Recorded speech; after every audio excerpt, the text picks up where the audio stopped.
जनता के दिलों में जो बात है वो फ़ोटो लगाने से बदल नहीं जाएगी, जो बदलेगी नहीं। और वो जनता के दिलों में है जो जहाँ उसको वोट देना है, ना कि दूर के ढोल सुहावने लगते हैं। तो हम यहाँ पर बैठे हैं तो बताया जा रहा है दिल्ली के स्कूल ऐसे हैं वैसे हैं।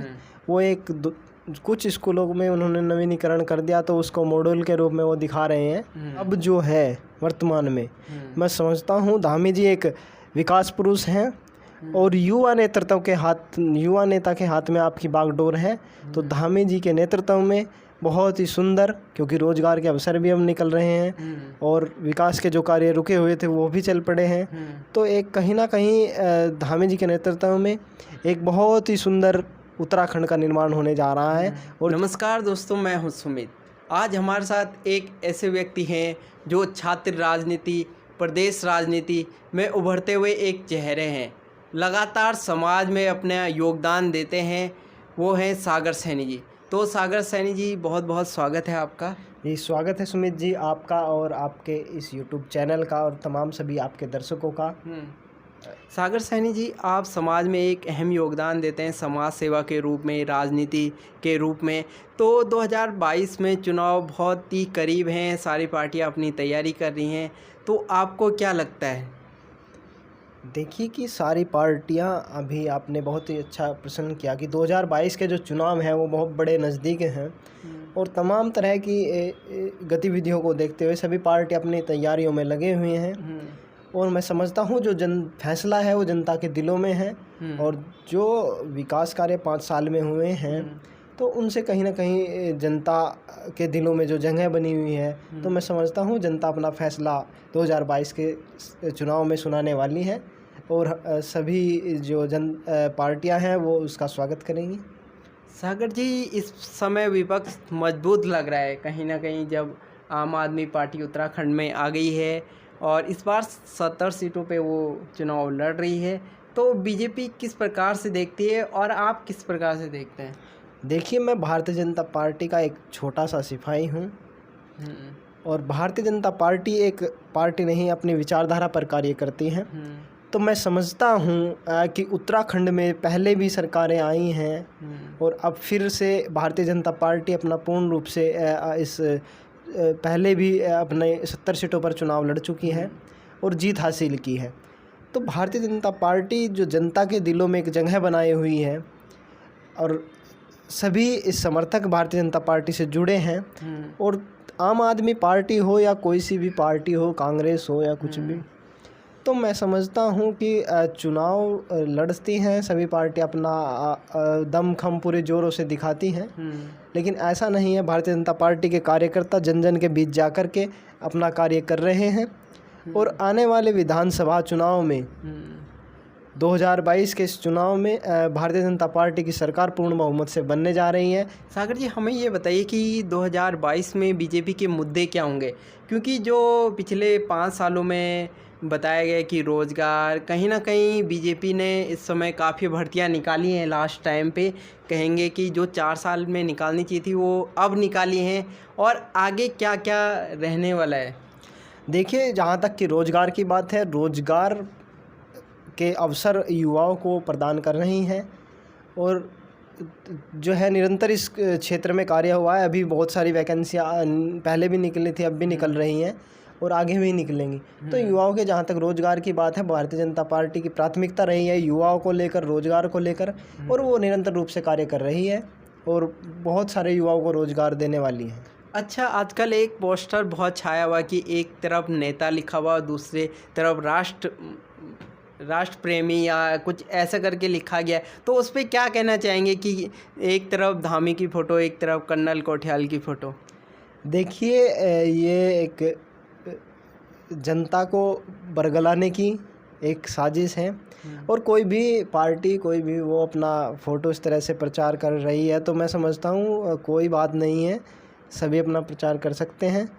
लेकिन जो जनता के दिलों में जो बात है वो फ़ोटो लगाने से बदल नहीं जाएगी, जो बदलेगी नहीं।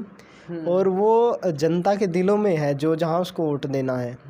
तो मैं समझता हूँ इन छोटी छोटी चीज़ों से कोई फ़र्क नहीं पड़ने वाला है। और भारतीय जनता पार्टी जो है बहुत ही ज़मीनी स्तर पर कार्य करने वाली है। वो फ़ोटो और बैनर वगैरह में इतना ध्यान नहीं रखती है।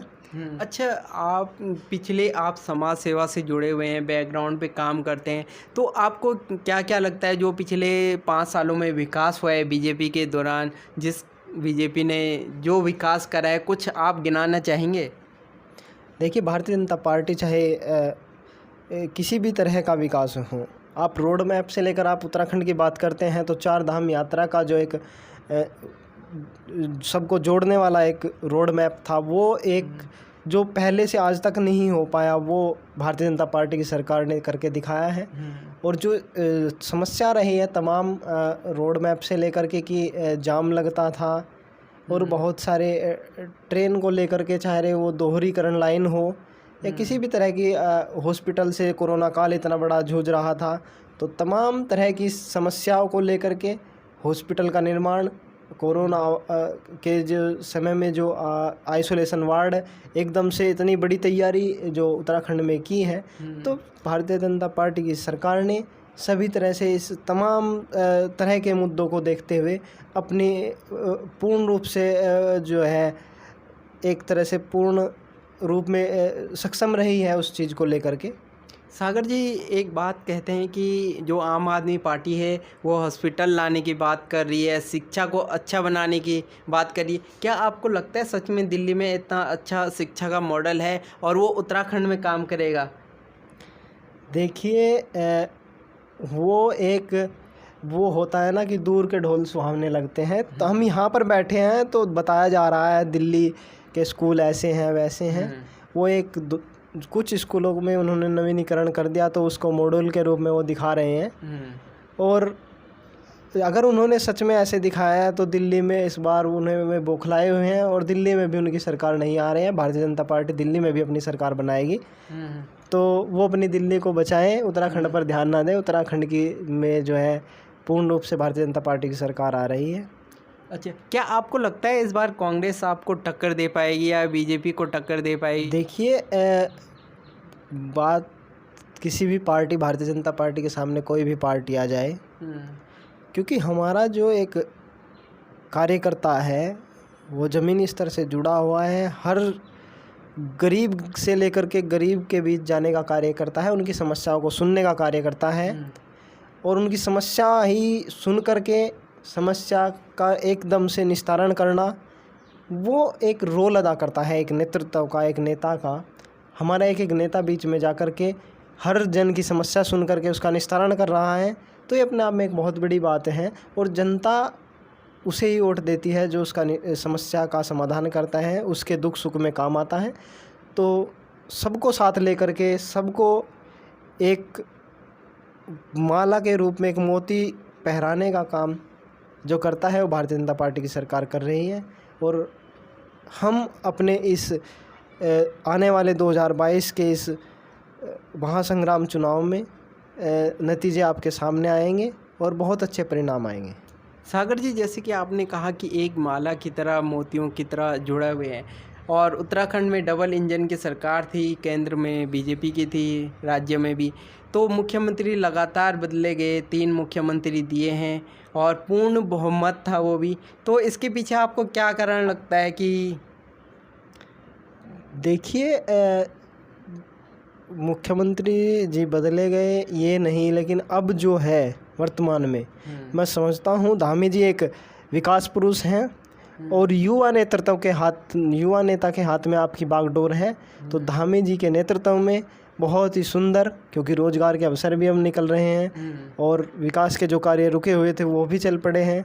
तो एक कहीं ना कहीं धामी जी के नेतृत्व में एक बहुत ही सुंदर उत्तराखंड का निर्माण होने जा रहा है और जनता इनको स्वीकार करके और फिर से अपना एक पुनः मुख्यमंत्री के रूप में धामी जी को हम देखना चाहते हैं।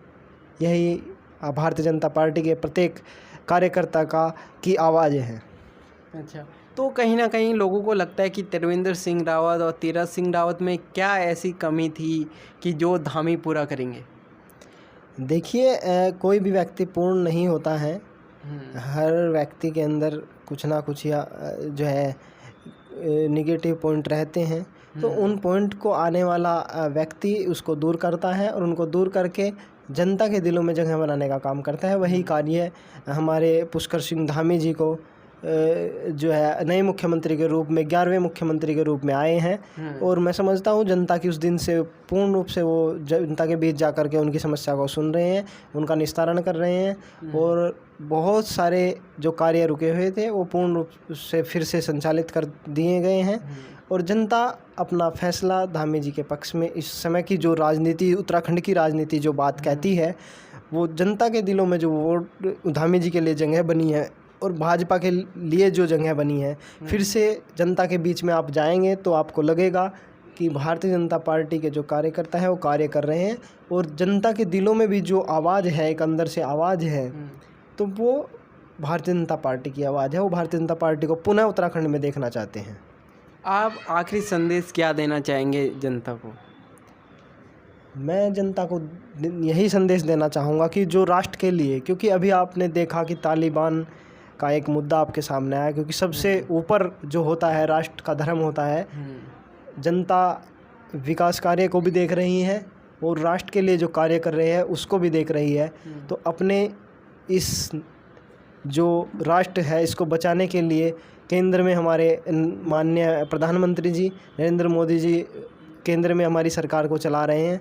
तो मैं समझता हूँ पूर्ण रूप से आज एक अंतर्राष्ट्रीय लेवल पर भी भारत ने एक अलग पहचान अपनी बनाई है। तो उसी प्रकार से हमारे उत्तराखंड में भी पुष्कर सिंह धामी जी मुख्यमंत्री के रूप में देखना चाहेंगे, उत्तर प्रदेश में भी योगी जी को देखना चाहेंगे, और आने वाली सरकार जैसे ही चुनाव आते हैं भारतीय जनता पार्टी सभी राज्यों में अपनी फिर से सरकार बनाने जा रही है। अच्छा, इसमें एक और क्वेश्चन पूछना चाहूँगा। कहीं ना कहीं लोग कहते हैं कि योगी जी को उत्तराखंड में ले आइए, तो इस पर क्या कहना चाहेंगे आप? देखिए योगी मुख्यमंत्री हैं उत्तर प्रदेश के, और योगी जी ने उनका जो शासनकाल है, उनका जो एक अलग ही उनका एक जो रोल मॉडल के रूप में उभर कर आए हैं, और पूरे भारत में वर्ष में योगी जी का एक नाम है, पहचान है। और वो उत्तर प्रदेश एक बड़ा प्रदेश है, तो उसको संभालने के लिए योगी जैसे मुख्यमंत्री जी की ज़रूरत भी है। और ये भारतीय जनता पार्टी का जो भी फैसला होगा और मुख्यमंत्री जी उसके जहाँ भी उनको एक तैनात किया जाएगा, वो भी एक भारतीय जनता पार्टी के सिपाही है, वो अपने उसी फैसले को स्वीकार करेंगे। और ये जो है शीर्ष नेतृत्व के हाथ में फैसला है, जहाँ भी उनको वो मुख्यमंत्री देखना चाहेंगे वो उनको बना सकते हैं। तो दोस्तों, ये थे हमारे साथ सागर सैनी, और 2022 में किसकी सरकार आने वाली, इस तमाम मुद्दे पे हम चर्चा करने वाले हैं। और आज हमने सागर जी के साथ चर्चाएं की। तो आप देख रहे हैं सर्च पवार, और अभी तक चैनल को सब्सक्राइब नहीं करा है तो चैनल को सब्सक्राइब करें। बहुत बहुत शुक्रिया।